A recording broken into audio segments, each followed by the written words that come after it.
तुम्हाला सगळ्यांना भोगीच्या खूप शुभेच्छा, त्यासोबत लोहरीच्या पण खूप शुभेच्छा।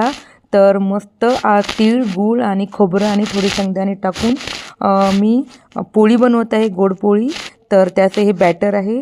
तर मस्त अशा टम्म फुगल्यात पोळ्या। त्यानंतर मग मी आज थोडंसं ऊन आलं त्यामुळे वातावरण छान होतं आणि त्यानंतर वॉशिंग मशीनमधलं खूप पाणी येत होतं आतमध्ये, काय कळालंच नाही मला। मग ते सगळं साफ करण्यात माझा खूप टाईम गेला।